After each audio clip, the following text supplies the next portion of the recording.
جمال الوجود بذكر الإله وتصفو الحياة بنور هدى. الحمد لله رب العالمين، والصلاة والسلام على سيد الأنبياء والمرسلين وعلى آله وأصحابه أجمعين، أما بعد. قال الله تبارك وتعالى: أعوذ بالله من الشيطان الرجيم، بسم الله الرحمن الرحيم. قل هل ننبئكم بالأخسرين أعمالا وضل سعيهم في الحياة الدنيا وهم يحسبون أنهم يحسنون صنعا. صدق الله العظيم. اللهم صل على محمد وعلى آل محمد كما صليت على إبراهيم وعلى آل إبراهيم إنك حميد مجيد.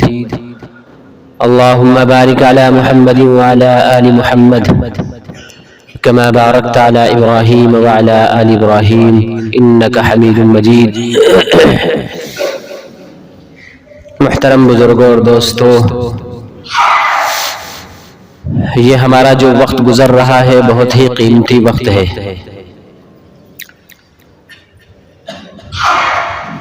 سن 2022 کا یہ پہلا جمعہ ہے. سن 2021 گزر چکا ہے. ہمارا ویسے سال تو محرم الحرام سے شروع ہوتا ہے. اسلامی سال محرم سے شروع ہوتا ہے، لیکن دنیا کے کیلنڈر میں ایک سال یہ بھی ہے جس کو ہم سن عیسوی کہتے ہیں. کوئی بھی وقت ہو، وقت کا دورانیہ ہو، جب وہ شروع ہوتا ہے یا ختم ہوتا ہے تو انسان کے لیے اس میں ایک عبرت کی چیز ہوتی ہے. عبرت کی چیز یہ ہوتی ہے کہ ہمارا یہ وقت کیسے گزرا ہے، ہم نے اپنا گزشتہ وقت، ہم نے اپنے ماضی کو کس طریقے سے گزارا ہے، اور آئندہ جو آنے والا وقت ہے ہم اس کو کس طریقے سے گزاریں گے. یہ جو سال کی شروعات ہوتی ہے یہ خوشیاں منانے کے لیے نہیں ہوتی. کسی سال کے آغاز پر ہم خوشی منا لیں، اس کے اسلام میں کوئی گنجائش نہیں ہے.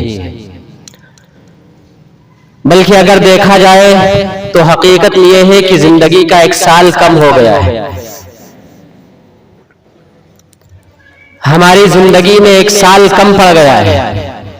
ہم قبر کے قریب پہنچ چکے ہیں. ایک سال ہم قیامت کے ایک سال قریب پہنچ چکے ہیں.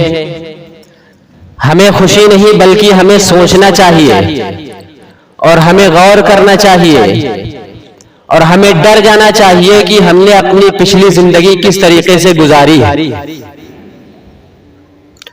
اور ہمیں یہ کوشش کرنا چاہیے کہ جو آنے والا وقت ہے، آنے والا سال ہے، وہ کوئی بھی سال ہو، اس سال کو، اس آئندہ آنے والے وقت کو ہم کیسے گزارے، اس میں ہم اللہ تبارک و تعالیٰ کو کس طریقے سے راضی کریں. کیونکہ عام طور پر نوجوان اور نوجوان ساتھی اور نوجوان طبقہ وہ کیا کرتا ہے، جب نیا سال آتا ہے تو خوشیوں میں جھوم اٹھتا ہے، وہ نیا سال مناتا ہے. حالانکہ اسلام کے اندر نئے سال کے آنے پر کوئی خوشی نہیں ہے، بلکہ یہ سال اس لیے آیا ہے کہ ہم اپنی پچھلی زندگی کے بارے میں سوچیں، ہم اپنے گزرے ہوئے لمحات کے بارے میں سوچیں کہ ہم نے اللہ کو کتنا راضی کیا ہے، ہم نے آخرت کی تیاری کی ہے یا آخرت کی تیاری نہیں کی ہے.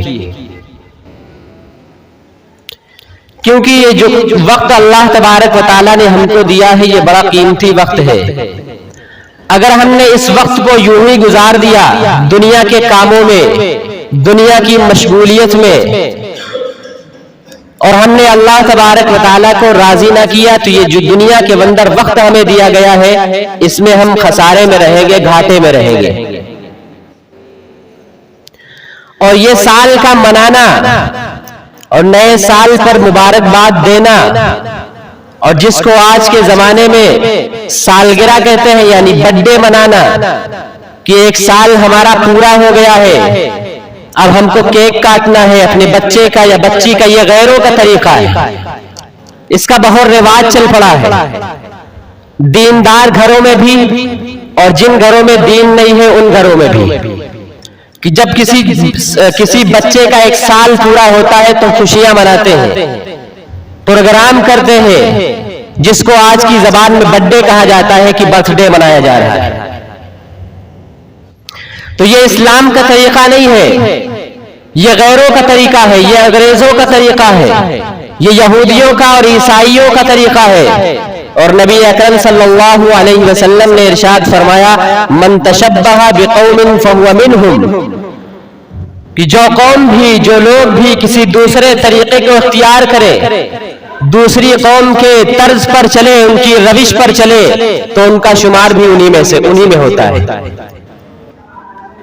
تو آج ہمارا سب سے بڑا المیہ یہ ہے، اور اس وقت ہمارے سامنے جو وقت یہ گزر رہا ہے، سب سے بڑا افسوس یہ ہے کہ ہم بھی غیروں کے طریقوں کو اپنائے ہوئے ہیں، ہم بھی دوسرے کے طرز کو اپنائے ہوئے ہیں، جو باطل قومیں ہیں، جو بے فکر قومیں ہیں، ہم ان کے طرز پر چل رہے ہیں۔ یہ تو دو مثالیں ہیں کہ نئے سال کے آنے پر خوشیاں منا لینا اور اپنے بچوں کا سالگرہ منا لینا، یہ تو دو میں مثالیں دے رہا ہوں۔ ہر معاملے میں ہم دوسری قومیں کے طرز پر چل رہے ہیں، دوسرے کو طریقے پر چل رہے ہیں، تو اسلام کے اندر اس کی کوئی گنجائش نہیں ہے، بلکہ اسلام تو ایک صاف ستھرا اور آسان مذہب ہے۔ اللہ تبارک و تعالیٰ نے اس کو آسان کر دیا ہے۔ اسلام کوئی سخت مذہب نہیں ہے۔ اگر ہم اسلام پر مکمل طریقے سے چلے، نبی اکرم صلی اللہ علیہ وسلم کے بتائے ہوئے طریقے پر چلے، تو یہ زندگی ہمارے لیے بہت ہی آسان ہو جائے۔ تو آج ہم کیا کرتے ہیں؟ دوسروں کے طریقوں پر چلتے ہیں، دوسروں کی روش پر چلتے ہیں، دوسروں کے طریقے کو بتائے ہوئے راستوں پر چلتے ہیں، تو اس میں ہم کامیاب نہیں ہو سکتے ہیں، کیونکہ ہمارا اور اسلام کا یہ طریقہ ہی نہیں ہے۔ تو نئے سال کا آنا یہ خوشی کی بات نہیں ہے، بلکہ سوچنے کی بات ہے کہ ہمارا پچھلا وقت کیسے گزرا ہے۔ ماضی کے بارے میں سوچیں، گزرے ہوئے وقت کے بارے میں سوچیں کہ ہم نے کتنا اللہ تبارک و تعالیٰ کو راضی کیا ہے، اور ہم نے کتنی آخرت کی تیاری کی ہے، قیامت کی ہم نے کتنی تیاری کی ہے، اور ہمیں اس دنیا کو چھوڑ کر ایک دن ہمیں اللہ تبارک و تعالیٰ کے حضور پیش ہونا ہے اور اللہ کے سامنے حاضر ہونا ہے۔ روایتوں میں آتا ہے کہ انسان کو جنت کے اندر کسی قسم کا دکھ نہیں ہوگا، کیونکہ وہ جنت ہے، اس کے اندر تو دکھ ہو ہی نہیں سکتا ہے، اس کے اندر تکلیف ہو ہی نہیں سکتی ہے۔ ہاں ایک چیز کا اس کو غم ہوگا، ایک چیز کا اس کو ملال ہوگا، ایک چیز کی اس کو تکلیف ہوگی۔ تکلیف کیا ہوگی؟ وہ غم کیا ہوگا؟ وہ ملال کیا ہوگا؟ وہ یہ ہوگا کہ اس نے دنیا کے اندر اللہ کی یاد کے بغیر جو وقت گزارا ہوگا اس کو افسوس ہوگا کہ ہم نے دنیا کے اندر اللہ کی یاد کے بغیر، اللہ کی عبادت کے بغیر وقت گزار دیا، یہ بہت ہی بیکار وقت تھا۔ تو ذرا سوچے اور غور کرے کہ جو وقت اللہ کی یاد کے بغیر گزرا ہے، اس وقت کے بارے میں اس کو اتنا افسوس ہوگا، اتنا اس کو ملال اور رنج ہوگا، تو ذرا سوچئے کہ جو وقت گناہوں میں گزرا ہوگا، جو وقت برائیوں میں گزرا ہوگا، اس کے بارے میں اس کا کیا گمان ہوگا، اس کے بارے میں وہ کیا سوچے گا۔ تو جو یہ وقت گزر رہا ہے، یہ اللہ تبارک و تعالیٰ کی عبادت میں اس کو ہم صرف کریں۔ جو وقت گزر رہا ہے اس میں ہم اللہ تبارک و تعالیٰ کو راضی کر لیں۔ یہ جو وقت گزر رہا ہے اس میں ہم اللہ کے نبی صلی اللہ علیہ وسلم کے طریقوں پر ہم چل لیں، اسی میں ہماری کامیابی ہے۔ اگر ہم نے آخرت کی تیاری نہ کی اور دنیا کی زندگی کو بنانے میں لگے رہے، ہم غیروں کے طریقوں پر چلتے رہے، تو یاد رکھیے کہ یہ ہم کامیاب نہیں ہیں۔ یہ کامیابی دنیا کے اندر نظر آ رہی ہے، ہم کامیاب نہیں ہیں، بلکہ ہم خسارے میں ہیں، ہم گھاٹے میں ہیں۔ نبی اکرم صلی اللہ علیہ وسلم نے ارشاد فرمایا کہ جنت ایک چٹیل میدان ہے، جنت ایک چٹیل میدان ہے، اور جس کا جی چاہے، جس کا دل کرے وہ اس کے اندر باغ لگا سکتا ہے، اس کے اندر اپنا مکان بنا سکتا ہے، اس کے اندر اپنے محل تیار کر سکتا ہے، اللہ کو یاد کر کے، اللہ کا ذکر کر کے، اللہ کی عبادت کر کے. کہ مثال کے طور پر اگر کسی نے سبحان اللہ کہا، اس میں کتنا وقت لگتا ہے؟ تو نبی اکرم صلی اللہ علیہ وسلم فرماتے ہیں کہ صرف سبحان اللہ کہنے پر جنت میں ایک درخت لگا دیا جاتا ہے. اور وہ درخت کیسا ہوگا؟ روایتوں میں آتا ہے کہ وہ اتنا گھنا ہوگا اور اتنا بڑا ہوگا، اتنا کشادہ ہوگا، اس کا اتنا سایہ ہوگا کہ اگر تیز رفتار گھوڑا اس کے نیچے سے گزارا جائے تو 500 سال کی مسافت ہوگی، اور وہ گھوڑا گزرتا ہوا چلا جائے گا 500 تک، تب اس درخت کا سایہ ختم نہیں ہوگا. تو اللہ کے ذکر کے بغیر ہمارا جو وقت یہاں گزرے گا، جنت میں اس کا پچھتاوا ہوگا، کیونکہ وقت گزر جاتا ہے اور پچھتاوا رہ جاتا ہے.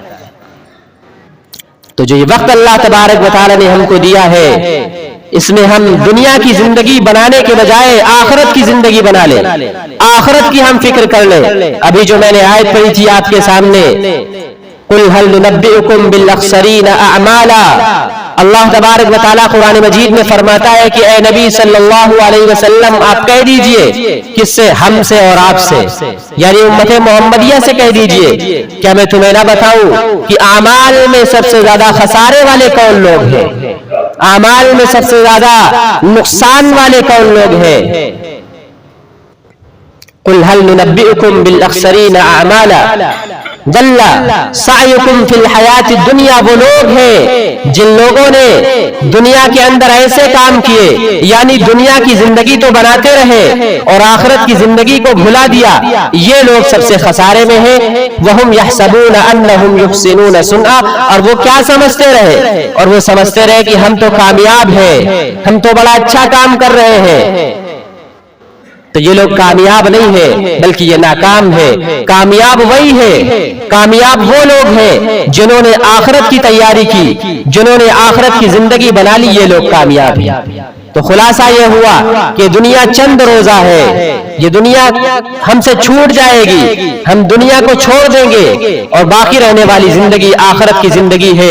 اس لیے ہمیں چاہیے کہ اس آخرت کی زندگی کی فکر کریں، اس آخرت کو بنائیں، کیونکہ اللہ تبارک و تعالیٰ نے جنت میں ایسی ایسی نعمتیں رکھی ہیں. فرمایا ما لا عین رأت ولا اذن سمعت ولا خطر علی قلب بشر، کہ جنت اللہ تبارک و تعالیٰ نے ایسی تیار کی ہے اور جنت کو ایسا سجایا ہے کہ کسی کان نے سنا نہیں ہے، کسی آنکھ نے دیکھا نہیں ہے، اور کسی انسان، کسی بشر کے دل پر اس کا وہم اور گمان بھی نہیں گزرا ہے کہ وہ کیسی جنت ہے.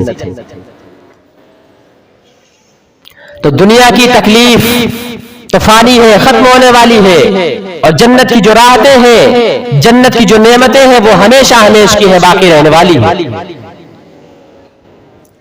روایتوں میں آتا ہے، میں ہمیشہ بتاتا رہتا ہوں کہ روایت کا مفہوم ہے کہ اگر کسی نے اس دنیا کے اندر دکھ ہی دکھ دیکھے ہو، تکلیف ہی تکلیف دیکھی ہو، اس نے آرام اور چین اور سکون دیکھا نہیں ہو، اور اس کو جنت میں داخل کر دیا جائے ایک لمحے کے لیے، اور اس سے کہا جائے کہ دنیا کے اندر تم نے کبھی تکلیف دیکھی ہے، دنیا کے اندر تم نے کبھی راحت و آرام دیکھی ہے؟ تو کہے گا نہیں، دنیا کے اندر ہم نے تکلیف دیکھی نہیں. کیونکہ جنت کے اندر ایسی نعمتیں اس کو ملے گی، جنت کے اندر اس کو ایسی آرام ملے گی، ایسی راحت ملے گی کہ دنیا کی تکلیف اور دنیا کا دکھ وہ بھول جائے گا.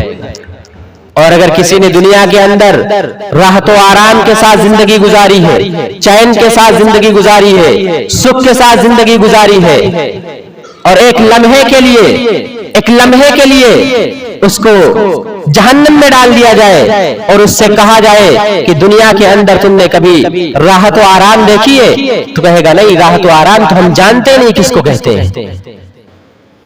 تو دنیا کی راحت و آرام اور دنیا کا درد اور دنیا کی تکلیف آخرت کے مقابلے میں کچھ بھی نہیں ہے.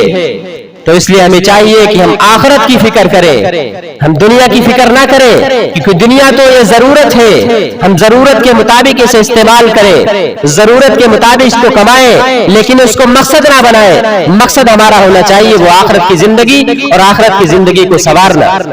اس لیے ہمیں چاہیے کہ اللہ تبارک و تعالیٰ نے جو ہمیں زندگی دی ہے، اللہ تبارک و تعالیٰ نے جو ہمیں وقت دیا ہے، اس کو ہم اللہ کی یاد میں گزاریں، اللہ کی عبادت میں گزاریں تو ہم کامیاب ہوں گے۔ اگر ہم نے اس وقت کو اور اس لمحے کو اللہ تبارک و تعالیٰ کی یاد میں نہ گزارا، اللہ تبارک و تعالیٰ کو راضی نہ کیا، تو یقیناً ہم یہ سمجھتے رہے کہ ہم کامیاب ہیں اور ہم بامراد ہیں، ہم کامیاب ہو جائیں گے، تو ہم کامیاب نہیں ہوں گے، بلکہ ہم خسارے میں رہیں گے، ہم نقصان میں رہیں گے۔ کامیاب وہی لوگ ہوں گے جنہوں نے آخرت کی تیاری کی ہوگی، دوسرے کو طریقوں کے اختیار کرنے کے بجائے نبی اکرم صلی اللہ علیہ وسلم کے طریقوں کو اختیار کیا ہوگا، وہ کامیاب ہوں گے، وہ بامراد ہو جائیں گے۔ اللہ تبارک و تعالیٰ سے دعا ہے کہ اللہ تبارک و تعالیٰ ہمیں زندگی کو، آخرت کی زندگی کو بنانے کی فکر عطا فرمائے، اللہ تبارک و تعالیٰ ہمیں آخرت کی تیاری کرنے کی توفیق عطا فرمائے۔ وآخر دعوانا الحمدللہ رب العالمین۔ جنہوں نے سنتیں نہ پڑھی سنتیں پڑھ لیں۔